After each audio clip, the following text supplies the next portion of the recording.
Bonjour à tous et bienvenue sur la première chaîne d'actualité quotidienne qui parle de NFT et de blockchain. Comme tous les jours, on est ensemble pendant un petit quart d'heure. Aujourd'hui, émission spéciale avec des shows télévisés à propos de la crypto du Web3, super intéressant. Également aussi les collections NFT à surveiller, évidemment ça bouge beaucoup, et des sorties gaming mais incroyables avec des très gros éditeurs qui sortent des choses. Donc restez bien jusqu'au bout, c'est parti directement, let's go. Évidemment aussi, bien sûr, comme toujours, merci beaucoup à tous de soutenir la chaîne pour ceux qui le souhaitent. Abonnement, like, commentaire. Et juste avant qu'on commence, vous le savez, sans vous je ne suis rien. Sans auditeurs, la chaîne n'a aucune raison d'être. Le but c'est de partager des infos et de vous aider en fait dans votre veille du Web3. Donc merci beaucoup à vous d'être là. Mais également aussi merci aux partenariats qui me permettent de vivre de ma passion, de mon contenu. Donc merci du coup à ActuFinance. ActuFinance c'est un site d'infos quotidienne, gratuit, en français. Actu crypto, actu NFT, actu aussi finance tradi avec tout ce qui est forex, comparatif entre différentes banques, entre différents exchanges. Vraiment c'est super varié. Également aussi différents projets qui se lancent, des projets gratuits, des ICO, des IDO, des pré-sales, des nouveaux trucs, enfin bref, vous irez voir tout ça. Moi c'est un site que j'utilise tous les jours au niveau actu NFT, j'utilise pas tout le site en entier, mais voilà, vous aurez le lien en description. Merci beaucoup à eux et on attaque directement les actus. Et pour attaquer, petite bande-annonce directement sous vos yeux ébahis. Killer Whales. Killer Whales arrive, vous avez vu, c'est un partenariat avec CoinMarketCap. Bon, on va pas se faire toute la bande-annonce, ça dure 1h34, je vous mettrai bien sûr tous les liens en commentaire comme d'hab, mais en gros, c'est une émission de télé super intéressante. C'est un peu une sorte de, comment dire, de Qui veut être mon associé, mais version blockchain, version Web3, version crypto. Ça promet d'être très intéressant. Du coup, là, c'est la bande-annonce officielle qui vient de sortir pour la saison 1, qui devrait arriver, je crois, pour le mois prochain, un truc comme ça. Donc en tout cas, très bientôt, donc j'ai vraiment hâte. Ça promet d'être du très très lourd. Bien sûr aussi, vous irez voir pour avoir toutes les infos sur leur site Twitter, si jamais. Et sachez également que Killer Whales n'est pas la seule émission de télé à se lancer et à vouloir parler de crypto. On a également aussi l'émission qui s'appelle The Next Crypto Gem, qui est sortie il y a un épisode par semaine. Pour l'instant, donc il y a 2 épisodes. À la base, ils avaient promis le truc sur Amazon Prime. Je suis allé voir, j'ai pas trouvé. Par contre, j'ai vu que des gens en fait rediffusaient le truc sur YouTube. Donc du coup, c'est disponible. Et ça, en gros, c'est plus une sorte d'émission de télé-réalité. Je sais qu'il y a l'influenceur un petit peu controversé qui s'appelle BitBoy Crypto qui est à l'intérieur. Et donc, c'est des gens qui vont proposer différents projets Web3, NFT, crypto, avec un côté un petit peu télé-réalité avec différents influenceurs, donc à voir. J'ai pas encore le temps de regarder et je pense que c'est ce genre d'initiative qui pourrait permettre de, comment dire, de contribuer à adopter de plus en plus le Web3, les cryptos et à faire connaître ça du grand public tout simplement. Information suivante, hier rappelez-vous je vous ai parlé de la collection Pudgy Penguins qui est une très jolie collection sur Ethereum qui cartonne. Actuellement sa collection principale elle est à 4 ETH de floor price et donc il y avait un petit teasing en mode on sait pas trop ce qui va se passer. Et en fait du coup on sait, en fait c'est carrément David Dobrik qui a fait donc un unboxing, donc il a ouvert si vous voulez un carton, un cadeau en fait que Pudgy Penguins leur a fait. Donc il a mis ça du coup sur son TikTok et en fait c'est juste une dinguerie parce que ce mec en fait c'est juste un mec méga connu, regardez-moi ça, quasiment 5 millions de followers sur Twitter, c'est incroyable. Je suis pas allé voir combien il a sur TikTok ou sur Snapchat, mais en tout cas voilà, sachez que ça aussi pareil, pour le coup l'adoption de masse, c'est par ce genre de truc en fait que ça va arriver.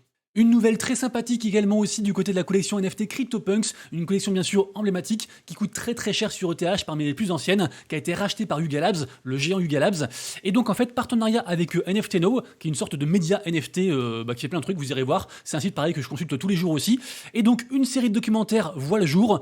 Le premier épisode est prévu pour le 10 octobre 2023, donc très bientôt, et donc va mettre en scène un petit peu je pense l'histoire des CryptoPunks, peut-être aussi qu'il y aura d'autres projets après derrière, à voir. En tout cas une fois de plus, c'est je trouve une très belle initiative. Moi j'adore du coup ce genre de truc.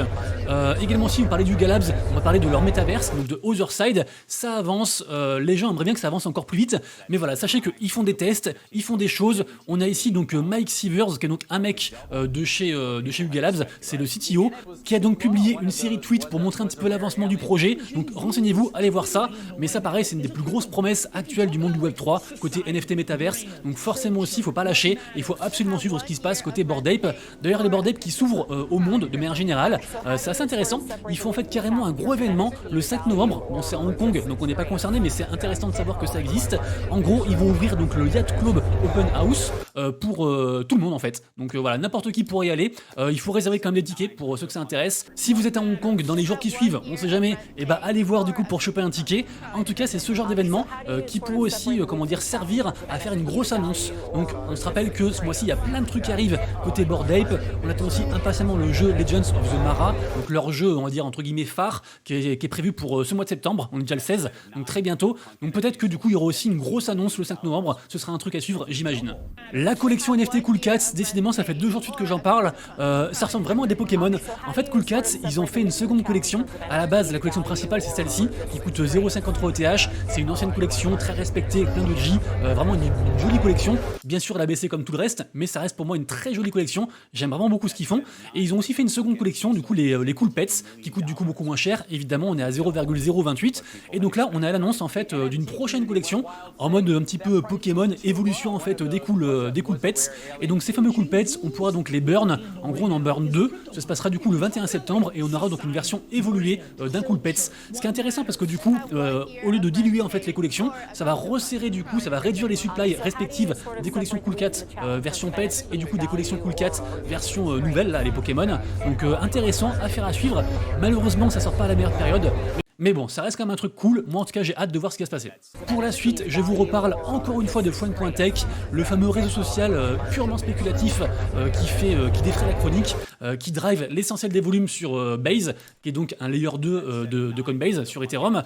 Rappelez-vous que j'ai fait une vidéo, j'en parle très souvent, mais bon je vous le redis encore quand même, vidéo très complète sur Fun.tech, je vous montre mon compte, je vous explique, est-ce que c'est une opportunité ou est-ce que c'est un gros Ponzi, je ne sais pas, en tout cas ça marche toujours très très fort, ça marche même encore plus fort que jamais. On commence aussi à avoir des collections NFT qui se positionnent en fait sur le réseau, notamment là on a RectGuy qui est arrivé et qui coûte actuellement à 0,14 ETH pour avoir une part de RectGuy et après pouvoir du coup parler au propriétaire en fait du compte Twitter, parce que c'est un petit peu pour l'instant le seul avantage qu'on a. Également aussi, c'était une dinguerie, on a donc le DJ Steve Aoki qui est aussi très proche en fait de tout ce qui est écosystème Web3. Il a aussi des collections NFT, il est très proche aussi de Artefact, de Nike, de plein de trucs. Et donc Steve Aoki qui est arrivé sur Friend.tech, regardez-moi ça, ces parts elles sont déjà à 0,8. Quand j'ai regardé ce matin c'était à 1,2, donc vous voyez c'est quand même très spéculatif, c'est très volatile, donc faites très attention. Mais vraiment Friend.tech là tout le monde ne parle que de ça, c'est assez incroyable. Mais ça n'empêche pas quand même certaines personnes de se retirer du réseau. Par exemple là du coup on a Swilo qui part, qui est un mec très connu, artiste aussi qui fait de la musique, qui dit que voilà en gros il en a un petit peu marre, il trouve le truc bien mais un petit peu trop risqué pour l'instant, donc il se retire. Et en fait ce qu'il a gagné, parce que ce qu'il faut savoir c'est qu'en fait à chaque fois que vous faites de l'achat-revente d'une part d'un compte Twitter de quelqu'un, et ben en fait le compte Twitter gagne un petit pourcentage, il gagne 5%. Donc lui du coup son compte a été tellement tradé qu'il a gagné 8 ETH, donc il va redonner ça à un truc caritatif, donc c'est cool. Mais voilà, c'est juste pour vous dire qu'il y a quand même des gens qui prennent un petit peu peur de la suite et qui veulent pas forcément se retrouver sous les feux des projecteurs quand le projet va s'écrouler, s'il s'écroule un jour. Bien sûr, tout est possible, je veux pas non plus fuir le projet, vraiment tout est possible, ça peut encore continuer à exploser, mais ça peut aussi s'écrouler et il faut être conscient des deux possibilités. Et d'ailleurs, on a aussi une sorte de Friend.tech qui va arriver côté Bitcoin, donc peut-être que ça peut être sympa, peut-être que ça peut être un alpha intéressant aussi d'un point de vue investissement, à vous de voir. L'information du coup vient du compte Twitter New Bitcoin City, donc affaire à suivre, en tout cas ça arrive aujourd'hui, parce que le tweet est sorti à 7h du matin aujourd'hui, et donc ils ont dit dans 9h, donc en gros à 16h, on est censé avoir le réseau social Friend.tech version Bitcoin. Ça bouge aussi pas mal du côté de chez VeeFriends. VeeFriends, vraiment très gros écosystème, c'est vraiment un délire, c'est une entreprise énorme, mais forcément on est en bear market, donc beaucoup de gens sont partis, on en parle beaucoup moins, mais voilà, ils font toujours beaucoup de choses. Je vous rappelle que eux, ils sont, entre guillemets, ils ont une figure de proue en leur fondateur qui s'appelle donc Gary Vaynerchuk, et lui vraiment c'est un mec qui est adulé. Bref, là du coup ils font un nouvel événement, un événement de burn, donc les gens du coup peuvent burn certains NFT pour avoir certains avantages, notamment aussi apparemment des places pour une célèbre parade à Halloween, donc affaire à suivre. Mais juste pour vous dire que VeeFriends, ils continuent à build et ils proposent des choses quasiment tous les jours.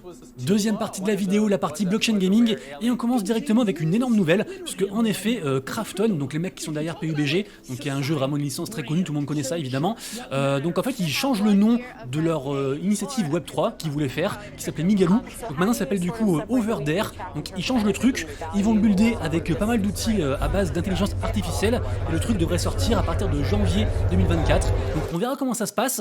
C'est un peu un jeu en mode Roblox, vous le savez, hein, Roblox si vous voulez, c'est un peu le métaverse parfait, mais qui n'est pas version Web3. Et si jamais, j'ai appris aussi dernièrement que si jamais on additionne tous les utilisateurs de MetaMask et de Binance ensemble, et ben on a moins de gens que de gens actifs sur Roblox. Incroyable. Donc on est vraiment encore dans une niche. En tout cas, projet du coup, j'allais dire Migaloo. Non, maintenant du coup c'est projet Over There. Ça reste un projet à surveiller bien sûr, puisqu'on connaît la force de puissance de PUBG. Je suis super content de vous partager l'info suivante puisque en effet Konami arrive dans le Web 3. Alors malheureusement c'est pas avec Yu-Gi-Oh! J'adorais voir Yu-Gi-Oh! Dans le Web 3, pour l'instant on n'en est pas encore là. En tout cas c'est le projet Zircon, donc c'est leur projet à eux, un projet de jeu blockchain. Malheureusement on sait encore pas grand chose dessus, mais voilà, on sait déjà que Konami arrive sur le Web 3, déjà rien que ça c'est incroyable. Évidemment comme d'hab, rejoignez du coup leur réseau, le Discord qui s'est ouvert, le compte Twitter, restez à l'affût, peut-être qu'il y aura des weblistes à gagner, des alphas, des choses comme ça. En tout cas leur lancement me fait vraiment fortement penser au lancement qu'a fait aussi Square Enix avec Samu Genesis, c'est tout pareil, donc il faut pas être pressé je pense, mais voilà, ça reste des projets quand même portés par des acteurs emblématiques du monde du Web 2. Ah ça c'est vraiment très bien, vraiment j'ai très hâte, ça arrive du coup pour le 21 septembre, on parle de Star Atlas Sage, parce que vous le savez Star Atlas, énorme projet gaming sur Solana, qui a eu des soucis avec FTX, qui ont perdu beaucoup d'argent, beaucoup de trésorerie, bref du coup ils se sont un petit peu, ils ont resserré un petit peu leur budget, ils ont revu un petit peu leurs priorités. Pour l'instant, ce qu'ils ont délivré, c'est des espèces de jeux de course en fait, en vaisseau ou alors avec des voitures. Ça marche bien, c'est joli. Franchement, c'est très prometteur. Et donc là, du coup, nouveau jeu, un jeu plus en mode stratégique, économique. On va devoir miner, crafter des choses, gérer une station spatiale, des choses comme ça. Donc ça arrive du coup pour le 21 septembre. Ça s'appelle du coup Star Atlas Sage.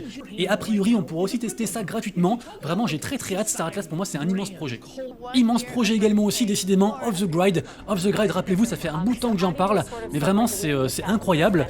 En gros, allez voir la vidéo, là je vous mets juste quelques images, mais ils ont fait une espèce de showcase en invitant du coup plein de stars du gaming, notamment aussi le Dr Disrespect, d'ailleurs Digression qui a son propre projet blockchain qui s'appelle du coup Dead Drop avec ses studios Mina Society, vraiment très gros projet aussi Dead Drop.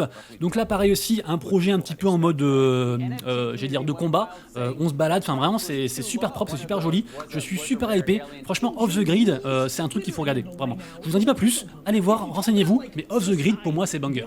Pour ceux qui sont intéressés à tester un projet métaverse fortement gamifié, ou peut-être plus un jeu métaversique, j'allais dire, un des deux, bref, le projet Utopia est peut-être fait pour vous. On a donc une version bêta qui va sortir très bientôt, et donc si vous le souhaitez, vous pouvez désormais vous inscrire du coup sur le site.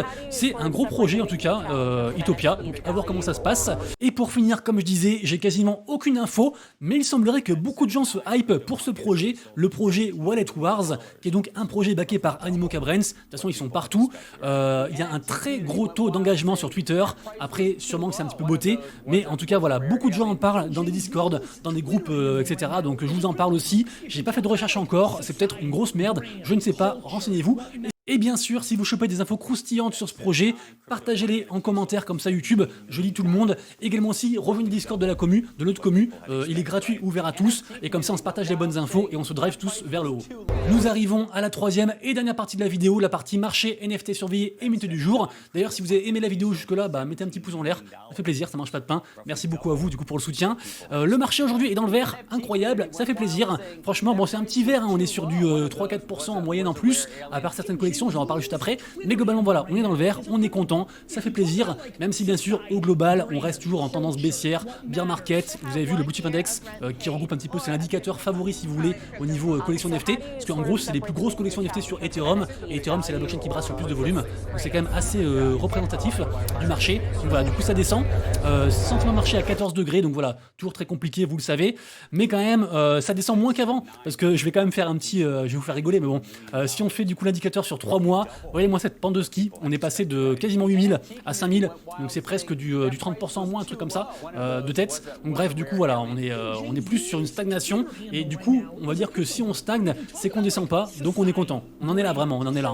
Au niveau des volumes, rien de particulier, simplement du coup la blockchain Polygon qui repasse deuxième, notamment drivé par les volumes que fait en fait le jeu DraftKings, qui est vraiment en train de tout exploser, regardez-moi ça, 1 million de volumes juste sur DraftKings, alors que Polygon au total sur les dernières 24 heures ils font 1,4 million.